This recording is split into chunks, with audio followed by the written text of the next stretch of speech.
it's just tough to be a journalist. So when you have applause like that, an international applause like this, it means everything. It encourages you.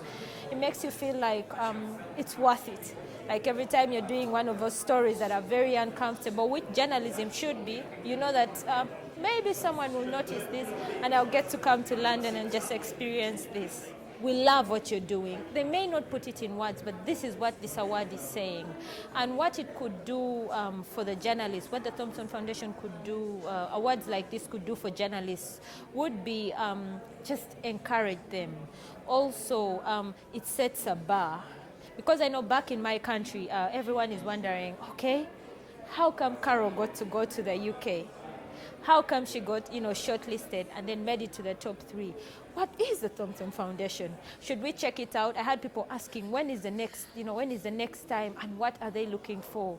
Some of the local awards that we win, we've even had the organizers asking, what is it that those guys are looking for? The thing about international awards generally is the prestige.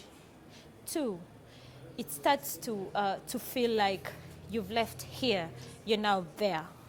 I must say, in the newsroom, I've been nominated for awards locally. I've won some awards locally, but the hype that came with this, I had my editor-in-chief literally look for me to give me a hug. And then I had a trail of emails, and the title was "Congratulations, Caroline." So you had from the board of directors, like everyone is just commenting on that. The excitement was everything else, and you'd think that there have not been other awards, but the excitement was something else on my social media. So I think that alone should make all the other journalists that saw that email want to do this. And to get onto such an award, you have to write a certain type of story. So in the end, it will just improve the quality of stories because people are striving for awards like this. If the day I wake up and I'm not passionate about it anymore, I will just stop working. But my motivation when I'm going out there is, what is that story that is taken for granted, yet is really big? Because journalists exhaust most of these issues, but how do we report them in a way that will get people to stop? So that gets me out of my bed.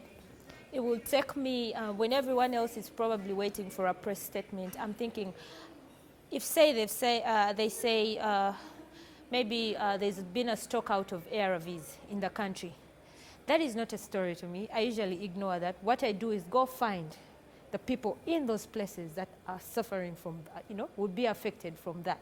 So that is what would take me to the villages too, because we have 80% of our population living in the villages.